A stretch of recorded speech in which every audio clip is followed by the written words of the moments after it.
안녕하세요. 시작하는 박주보입니다. 오늘 소개해드릴 책은 사이토 히토리와 시바무라 에미코가 지은 그릇이라는 책입니다. 사람이 옮김 21세기 북스에서 만들었습니다.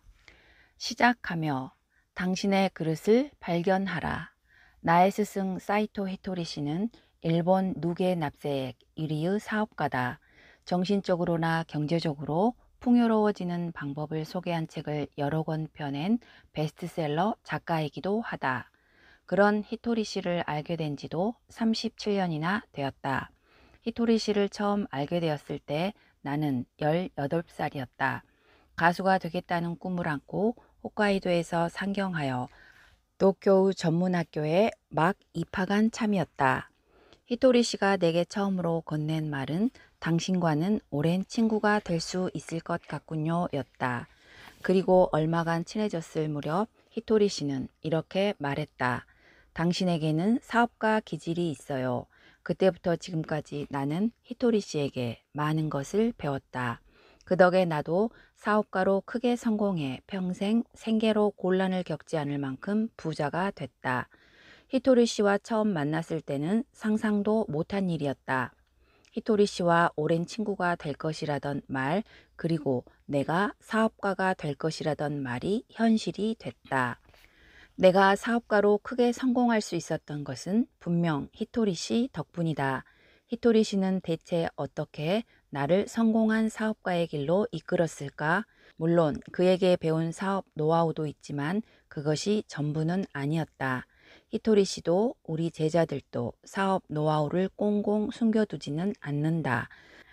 남들은 모르는 우리만의 성공 비결 같은 것이 있을 리 없기 때문이다. 히토리 씨가 나를 성공으로 이끈 비결이 무엇이었을까를 생각하다가 문득 히토리 씨의 모든 가르침에 공통적으로 들어가는 단어가 있다는 사실을 깨달았다. 바로 그릇이라는 단어였다. 기량이라고 할 때의 그 그릇 말이다. 나는 지금껏 히토리 씨보다 그릇이 큰 사람을 만나지 못했다. 굳이 비교할 생각은 없지만 그는 그야말로 유일무이한 존재다. 닮은 사람조차 없다. 나는 그런 히토리 씨를 동경하며 가까이 다가가고 싶어서 그에게 배운 것을 꾸준히 실천해 왔다. 그러다 보니 어느새 사업가로 크게 성공해서 많은 돈을 벌게 되었을 뿐 아니라 많은 사람들에게 만나고 싶다는 말을 듣게 됐다. 많은 돈을 버는 사업가로서의 그릇, 많은 사람들에게 만나고 싶다는 말을 듣는 인간으로서의 그릇을 히토리 씨가 키워주었다는 것에 생각이 미쳤다. 흔히 그릇이라고 하면 누구는 그릇이 크다거나 누구는 기량이 뛰어나다라는 말을 떠올린다. 그렇다면 여기에서 그릇이나 기량이란 구체적으로 사람의 어떤 부분을 가리키는 것일까? 또 어떻게 하면 그 그릇이나 기량을 키울 수 있을까? 나는 히토리 씨의 모든 가르침이 그릇과 기량을 키워준다는 사실을 깨달았다. 어떤 사람이 되고 싶은가? 세상에는 다양한 사람이 있다. 이성에게 인기가 많은 사람, 많은 사람들에게 사랑받는 사람, 유명한 사람, 능력 있는 사람, 일 잘하는 사람, 돈 많은 사람. 여러분이 되고 싶은 사람은 이 중 하나일 수도 있고 전부일 수도 있다. 나는 전부 욕심이 난다. 사람은 궁극적으로 행복을 추구한다. 행복을 느끼는 방식이나 모습은 저마다 다르지만 누구나 할 수 있는 일이 적을 때보다는 많을 때 더 행복하지 않을까? 예를 들어 미움받은 쪽보다는 사랑받는 쪽이 좋을 것이다. 일도 못하는 것보다는 잘하는 것이 좋고 돈도 없는 편보다는 있는 편이 좋다. 할 수 있는 일이 많아질수록 선택의 폭은 넓어진다.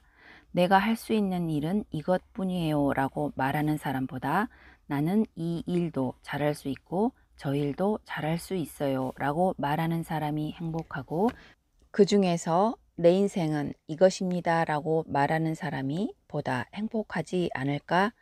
내가 생각하는 그릇이란 바로 할 수 있는 일이다. 많은 사람에게 아낌받고 사랑받을 수 있는 그릇, 다른 사람에게 감동을 줄 수 있는 그릇, 일을 해서 돈을 벌 수 있는 그릇, 돈을 관리하고 불릴 수 있는 그릇. 할 수 있는 일을 넓힌다는 것은 타고난 재능이라고 할 수도 있지만 대부분은 후천적인 노력의 결과다. 그릇 하나하나의 크기를 키워가는 것, 그릇의 수를 늘려서 할 수 있는 일이 많아지게 하는 것이야말로 인생의 영원한 주제이고 행복에 이르는 길이다. 그릇이 큰 사람이란 선택의 폭이 넓어서 할 수 있는 일이 많을 뿐 아니라 크게 생각할 줄도 아는 사람이다. 매사를 넓은 시야로 파악하기 때문에 같은 일을 겪고도 다른 면을 볼 줄 알고 자연히 만들어내는 결과도 다르다. 그래서 작은 일에 안달복달하거나 고민하지 않는다. 이렇게 그릇이 큰 사람은 자신도 행복해지고 다른 사람의 눈에도 무척 매력적으로 보인다. 땀 흘려 일하는 즐거움. 사람이 그릇을 키우는데 가장 좋은 방법은 일을 하는 것이다. 많은 사람들이 생계를 위해 일한다. 물론 그런 일도 필요하다. 그러나 단지 자신을 위해서만 일하면 노동력을 제공하고 대가를 받는 것에 그칠 뿐 일을 통한 배움이나 성장을 기대하기는 어렵다. 일이란 주변 사람이 즐거워지는 것이라고 배운 적이 있다. 즉, 일이란 단순히 노동력을 제공하는 것이 아니므로 다른 사람에게 봉사하는 마음을 갖는 것이 중요하다는 말이다. 봉사하는 마음으로 일한다고 하면 자원봉사를 떠올리는 사람도 있을 것이다. 단순하게 일만 하는 것이 나쁘냐고 반문하는 사람도 있을 것이다. 내가 말하는 봉사하는 마음으로 일한다는 것은 무보수로 일하라는 말이 아니다. 사람은 봉사하는 마음으로 일할 때 진정으로 활력이 넘치고 다양한 배움도 얻을 수 있게 된다. 할 수 있다는 자신감. 먼저 쉽게 해낼 수 있는 일부터 행동에 옮긴 뒤 성취감을 만끽한다. 그러고 나서 서서히 난이도를 높여 성취감도 높여간다. 과거에 도저히 안 되겠어 라는 기억에 내가 해냈어 라는 기억이 더 쉬워지고, 이런 더 쉬움이 반복되면 해보지 않는 일에 대해서도 할 수 있다라고 생각하게 된다. 히토리 씨나 나의 뇌는 당신의 뇌보다 결코 크지 않다. 기능도 용량도 같다. 중요한 것은 이 엄청난 능력을 지닌 뇌라는 그릇을 어떻게 활용하느냐다. 우리는 세상은 그렇게 만만하지 않아라든가 인생에 산이 있으면 골짜기도 있지, 또는 고통이 있으니 기쁨도 있다라는 말을 자주 듣는다. 과연 즐기면서 성공하고 행복해지는 것은 정말 불가능한 일일까? 나는 이런 질문을 받으면 즐기면서 성공할 수도 있고 행복해질 수도 있습니다 라고 대답한다. 실제로 내가 즐기면서 돈을 벌었고 멋진 친구들에 둘러싸여 행복한 나날을 보내고 있기 때문이다. 그러나 보통 사람들이 생각하는 즐거움과 내가 말하는 즐거움은 조금 다른지도 모르겠다. 사람들이 흔히 말하는 즐거움이란 혹시 노력하지 않고도 손에 넣을 수 있는 즐거움은 아닐까? 아무 일도 하지 않고 간단히 손에 넣을 수 있다면 분명히 즐겁기는 할 것이다. 하지만 손쉬운 즐거움에는 고통이 따르기 마련이다. 내가 생각하는 즐거움은 다름 아닌 재미다. 그동안 걸어온 사업가의 길이 결코 평탄하지는 않았다. 말 그대로 산을 넘었는가 싶으면 골짜기를 만났고 어려운 일도 많았다. 그러나 험난한 여정을 거치는 동안, 그리고 그때를 돌이켜보는 지금도 나는 줄곧 재미를 놓치지 않았다. 곤란을 극복하고 나면 풍경이 달라지면서 여정은 더욱 재미있어졌다. 내가 손에 넣은 성공과 행복은 결코 노력 없이 얻어진 것이 아니지만, 그렇다고 죽을 만큼의 고통을 겪으며 얻은 것도 아니다. 필요한 만큼의 노력도 해야 했고 이런저런 어려운 일도 겪었지만 그 모든 과정이 무척 재미있었다. 실패를 두려워하지 않는 도전 정신. 어릴 때는 실패를 두려워하지 않는다. 아장아장 걷다가 넘어졌다고 해서 걷기를 포기하는 아이는 없다. 왜냐하면 실패했을 때의 아픔보다 성공했을 때의 기쁨이 훨씬 크기 때문이다. 자신이 반드시 걸을 수 있다는 믿음도 있다. 그러나 어른이 되면서부터 실패를 두려워하기 시작한다. 스스로 난 못해 하며 한계를 그어버린다. 그러나 사람은 나이에 상관없이 성장하는 기쁨, 모르던 것을 알게 되는 기쁨, 할 수 없던 일을 하게 되는 기쁨을 느낄 수 있다. 육체적으로는 쇠퇴해도 마음은 언제까지고 성장할 수 있다. 10년도 더 전에 스승이 처음으로 매력에 대해 이야기해주며 이런 말을 덧붙였다. 매력적이라는 것은 기능이 많은 것입니다. 라고. 다기능에 대한 이야기를 듣고 처음 떠오른 생각은 내가 하고 싶은 일만 해서는 매력적인 사람이 될 수 없다는 것이었다. 그래서 주변 사람들을 도울 수 있는 일을 늘려나가기로 했다. 그리고 당장은 할 수 없는 일이지만 나중에라도 해내면 주변 사람들이 기뻐할 만한 일에 도전했다. 기능이란 그것을 쓸 사람에게 좋은 평가를 받아야 비로소 기능이라 부를 수 있다. 사용자에게 쓸모가 없다면 그것은 기능이 아니라 방해물일 뿐이다. 이와 마찬가지로 다른 사람에게 도움이 되고 기쁨이 주는 것이야말로 매력을 쌓는 지름길이다. 다양한 기능을 해내려면 난 못해 라는 생각부터 바꾸어야 한다. 그러기 위해서는 우선 할 수 있는 일부터 도전해서 할 수 없던 일로 조금씩 범위를 넓혀가면 된다. 작은 일이라도 그냥 하는 것이 아니라 웃는 얼굴로 한다든지 빠르고 정확하게 한다든지 남은 시간에 아직 일을 마치지 못한 사람을 도와주는 등 자신이 할 수 있는 일을 넓혀가면서 그것이 곧 매력이 되고 기량이 된다. 나눌 수 있는 지혜. 마음에도 영양이 필요하다. 마음의 영양이란 바로 배움이다. 그러므로 새로운 것을 배우는 기쁨, 알고 싶은 욕구는 마음이 성장한다는 증거다. 그러나 한 가지 조심해야 할 것이 있다. 힘들게 얻은 마음의 영양분을 써먹지 못하고 머릿속에서 썩히는 일이다. 예전에 이런 사람을 만난 일이 있다. 책도 많이 읽고 세미나에도 자주 참석하며 무척 열심히 공부하는 사람이었는데 어찌 된 일인지 전혀 행복해 보이지 않았다. 그의 입에서는 늘 부정적인 말만 쏟아졌다. 책을 읽었는데 너무 지루했어요 라든가 세미나에 참석했는데 수준이 떨어지더라고요 등 자신의 지적 수준이 얼마나 높은지를 뽐내려는 듯한 말뿐이었다. 나는 이런 사람을 만나면 이 사람은 머리 변비구나 라고 생각한다. 머리 변비란 머리에 지식을 쌓아두기만 하고 실천하지 않는 것을 뜻한다. 장이 정상적으로 기능하지 못하면 변비가 생기듯 머릿속에 쌓아둔 지식을 행동으로 옮기지 않으면 머리 변비가 생긴다.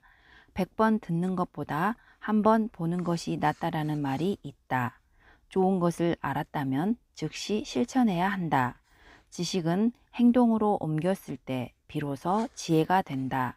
그리고 그렇게 얻은 지혜를 주변에도 퍼뜨려야 한다. 많이 배우고 많이 실천한 사람은 분명 성공한다. 더불어 자신의 지혜를 주변에도 퍼뜨릴 줄 안다면 성공한 사람에 그치지 않고 좋은 사람이 될 수 있다. 신체적 대사증후군 못지않게 마음의 대사증후군도 조심해야 한다. 사람은 평생 공부하고 평생 실천해야 한다. 이만큼 공부했으니 다 안다고 생각할 것이 아니라 나이에 상관없이 배움을 즐기고 알매 활력을 불어넣어 다른 사람에게도 지혜를 나눠주어야 한다. 지혜를 나눠주면 나눠줄수록 많은 사람에게 기쁨을 줄 수 있고 자신에게 돌아오는 것도 많아진다. 다시 말해 그릇이 커지는 것이다. 시야를 넓히고 꿈을 잃지 마라. 무슨 일이든 포기하지 않고 노력하는 것이 중요합니다. 하지만 이를 오해해서 늘 같은 일만 해야 한다고 잘못 생각하는 사람이 많습니다. 그 일이 큰 목적에서 벗어난 것일 수도 있는데 말이지요. 큰 일은 아니다라는 말은 곤란한 일이 절대 일어나지 않는다는 것이 아니라 방법을 바꿔도 큰 일은 나지 않는다는 뜻입니다. 방법을 바꾸고도 일이 잘 되지 않았다면 이것이 정말 필요한가? 이것이 없으면 목적을 달성할 수 없나 하고 생각하는 것이지요.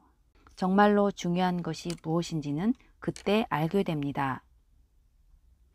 공 굴리기에 쓸 공이 없다는 것은 반 친구 모두가 직면한 문제였지만 우리는 그것을 큰일로 본 반면 히토리 씨는 방법을 바꿔보자라고 생각했다. 그릇이 큰 사람은 사건을 다양한 관점에서 볼 수 있어서 매사를 넓은 시야로 판단할 수 있게 된다.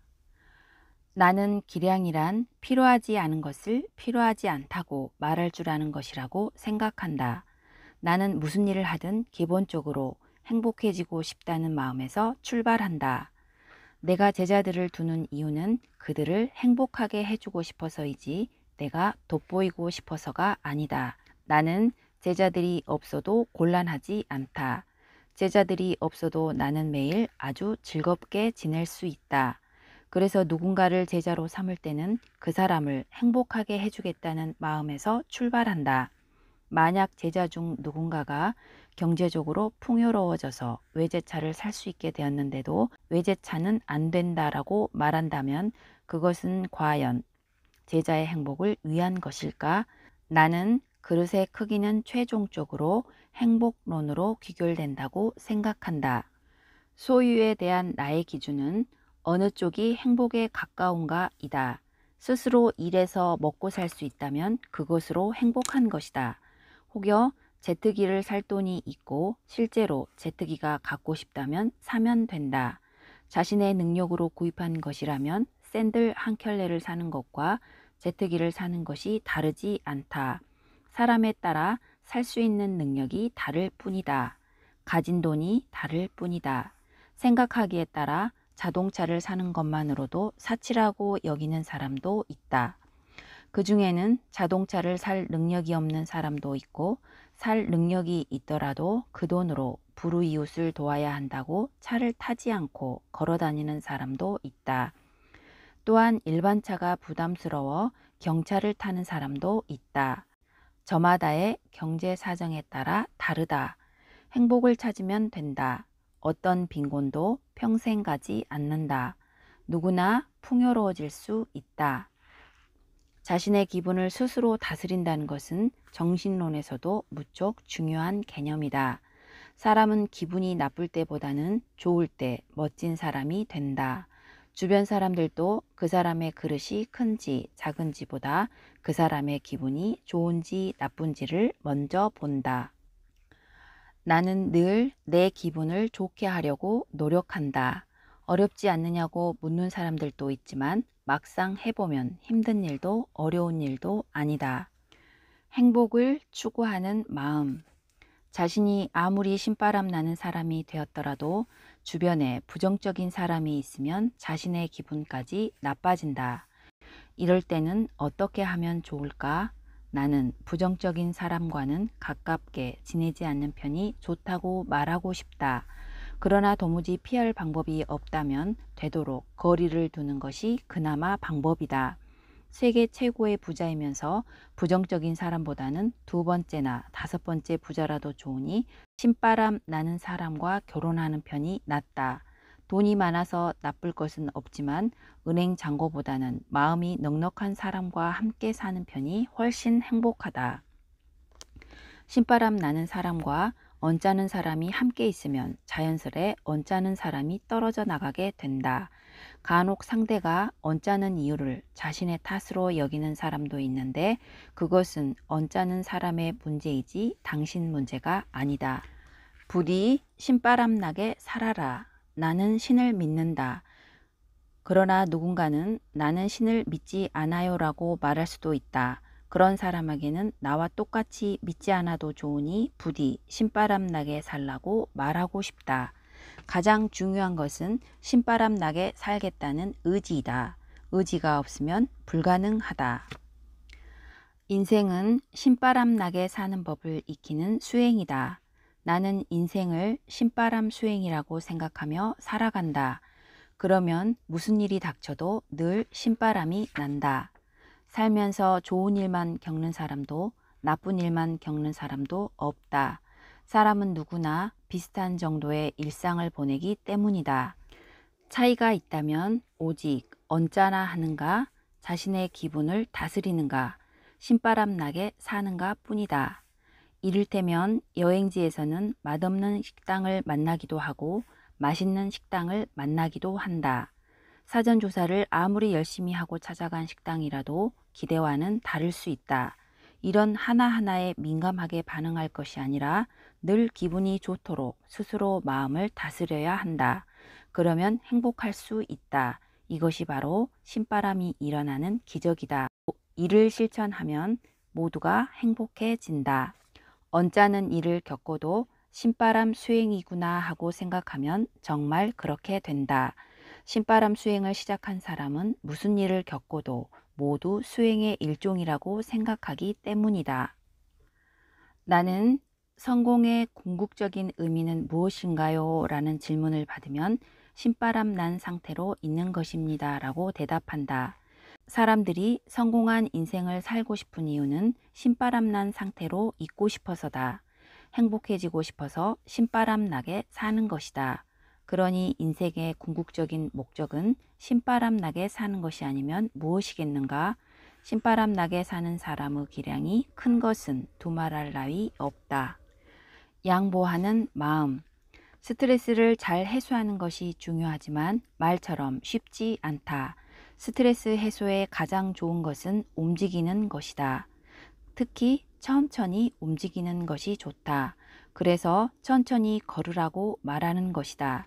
이를테면 평소 1시간에 5km를 걷는 사람이라면 1시간에 3km의 속도로 걷도록 노력해보자. 고든 자세로 걸으면 자연스레 산소를 흡수하기도 쉬워진다. 간혹 천천히 걸으라는 말을 잘못 이해하고 힘없이 터벅터벅 걷는 사람들도 있다. 그것이 아니다. 자세를 곧게 하고 천천히 걸어야 부교감신경이 활발해진다. 밤에 잠이 오지 않는 것도 교감신경이 활성화되어 긴장이 풀리지 않으면서 피가 뇌에 몰려서다.